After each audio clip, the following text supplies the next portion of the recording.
Hello, আসসালামু আলাইকুম everyone. কেমন আছেন সবাই? চলে আসলাম নতুন আরেকটি কেক মেকিং ভিডিও নিয়ে। আজকের কেকটা হবে আমার বানানো সবচাইতে কিউট একটা কেক। এর আগেও আমি অনেক কিউট কেক বানিয়েছিলাম, কিন্তু আমার কাছে মনে হয়েছে এই কেকটা হচ্ছে যে সবচাইতে কিউট হয়েছে। তো আজকে আমি যে কেকটা বানাতে যাচ্ছি, এই কেকটা এখন খুবই ট্রেন্ডে চলছে আর কি। তো ভাবলাম যে কেননা এই কেকটা আমি বানাই।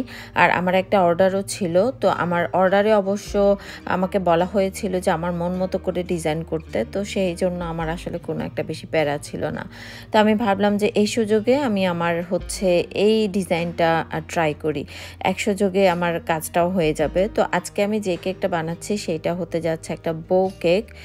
বো কেকটা অনেক দিন ধরে অনেক বেশি ট্রেন্ডে চলছিল, তো ফাইনালি আজকে আমার ওই চান্সটা চলে আসলো। কেকের বেজের কেকটা আমি আপনাদের সাথে শেয়ার করিনি, কারণ আসলে ওইটা শেয়ার করতে গেলে ভিডিও অনেক বেশি বড় হয়ে যায়, দ্যাটস ওয়াই আমি আর ওইটা শেয়ার করিনি। আর আজকের কেকের বেজের জন্য আমি যেটা করেছি সেটা হচ্ছে ভ্যানিলা কেক ছিল আর ভিতরে স্ট্রবেরি ফিলিং ছিল।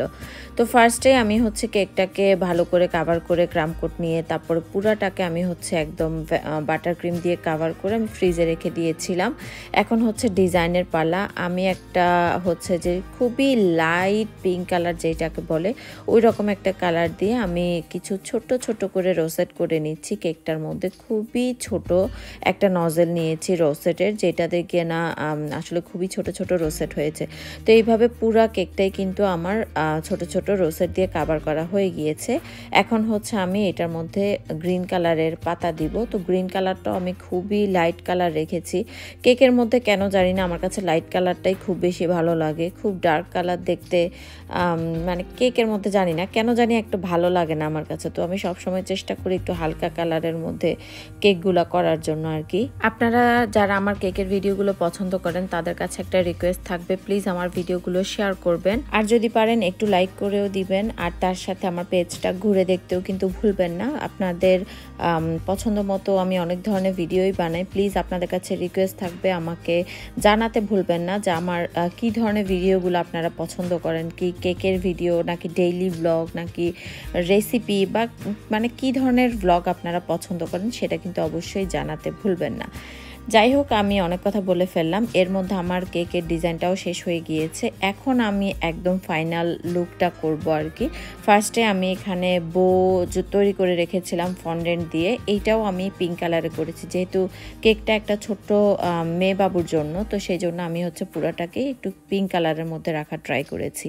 এখানে আমি বউয়ের একটা মানে কি বলে এটাকে, বউয়ের যে লেজটা থাকে সেইটা আমি হচ্ছে এক পাশে দিয়ে দিচ্ছি, আর হাত দিয়ে একটু ডিজাইন করে দেওয়ার ট্রাই করছিলাম, মানে সাইডটা যেন একটু ওয়েভি থাকে। তো এটা চাইলে অবশ্য ওয়েভিটা আমি আগেও করে রাখতে পারতাম, কিন্তু কেকের উপরে বসিয়েও কিন্তু এভাবে ওয়েভি ডিজাইনটা করে দেয়া যায়। তারপরে হচ্ছে আমি আরেকটা বইয়ের লেজটা বসিয়ে দিচ্ছি। সরি, আমি লেজ বলছি বারবার, আমি জানি না এটাকে কি বলে। এটা বইয়েরই একটা ডিজাইন, আচ্ছা পুরাটাকেই বউ বলা হয়। তো আমি হচ্ছে যে এই সাইডটাও হচ্ছে বসিয়ে দিলাম, এটাকেও সুন্দর করে সেট করে নিচ্ছি। তারপরে আমি ফাইনালি বউয়ের একদম মাথাটা বসিয়ে দিয়েছি। এখন দেখতে পুরাপুরিটাই কিন্তু একদম বউ হয়ে গিয়েছে। তো যাই হোক, আমি হচ্ছে এটাকেও ভালোভাবে সেট করে নিচ্ছিলাম কেকের সাথে যেন দেখতে একদম অ্যাডজাস্ট হয়ে যায়। তারপরে আমি হচ্ছে বউয়ের মিডলের সাইডটাতে আমি হচ্ছে একটা বড় সুগার বল বসিয়ে দিব। আমার কাছে মনে হচ্ছে এটা দেখতে পুরো পার্লের একটা লুক আসবে, যদিও এটা দেখতে পার্লের মতোই। তো সুগার পার্লটাকে আমি হচ্ছে একদম সুন্দর করে এটার সাথে অ্যাডজাস্ট করে দিব, দেখতে অনেক কিউট লাগছে, তাই না? এরপরে আমি এখানে হচ্ছে হট পিঙ্ক কালারের একটু ডাস্ট নিয়ে নিয়েছি, যেটা কিনা এডিবল, এটা খাওয়া যাবে। তো এটাকে আমি হচ্ছে সুন্দর করে এখন বউটার উপরে একটু হালকা করে রং করে দিচ্ছি। আমার কাছে মনে হচ্ছে বউটা এইভাবে দেখতে খুবই খালি মনে হচ্ছে, আর এই রকম একটা লুক দেওয়ার পরে এটাকে একটা ভিনটেজ টাইপের যে একটা লুক থাকে, মানে বউয়ের যে একটা ভিনটেজ লুক থাকে সেটা চলে এসেছে। খুবই কিউট লাগছিল দেখতে। তো আমার কাছে মনে হয়েছে এভাবে কালার করলে দেখতে ভালো লাগবে, সেই জন্য এইভাবে কালারটা করা। আমি কিন্তু কখনোই কোনোদিন আর্ট পছন্দ করতাম না, কখনোই আমি আর্ট করিও নি, কিন্তু আমি জানি না কেন জানি কেকের প্রতি আমার এই উদ্ভট নেশাটা আমার কিভাবে হলো আমি বুঝতে পারলাম না। এই কেক বানানোটাও কিন্তু একটা আর্টের মতোই, আর এটাতে কালার করা, ডিজাইন করা, মানে প্রত্যেকটা জিনিস আমার কাছে মনে হয় যে এত ভালো লাগে আমার কাছে করতে। আমি জানি না কেন আমার কাছে খুবই ভালো লাগে কেকের এই ধরনের ডিজাইনগুলো করতে, আর সবচেয়ে বেশি ভালো লাগে ইউনিক কিছু ডিজাইন করতে। তো যাই হোক, এর মধ্যে বউয়ের কাজটাও কিন্তু শেষ হয়ে গেল। আমি হচ্ছে এখানে একটা টপার বসিয়ে দিয়েছি। এইটা কোনো বার্থডে টপার বা কিছুই না, জাস্ট একটা সিম্পল টপার, যেটা কিনা দেখতে অনেক বেশি কিউট লাগে কেকের মধ্যে। তো আমি ভাবলাম যে এটা দিলে ভালো লাগবে। আর 2 সাইড থেকে 2টা ছোট্ট ক্যান্ডেল আমি অ্যাড করে দিয়েছি।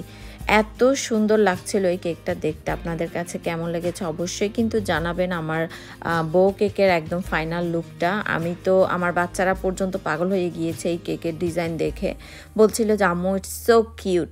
তো যাই হোক, ভালো থাকবেন, দেখা হবে নেক্সট কোনো ভিডিওতে।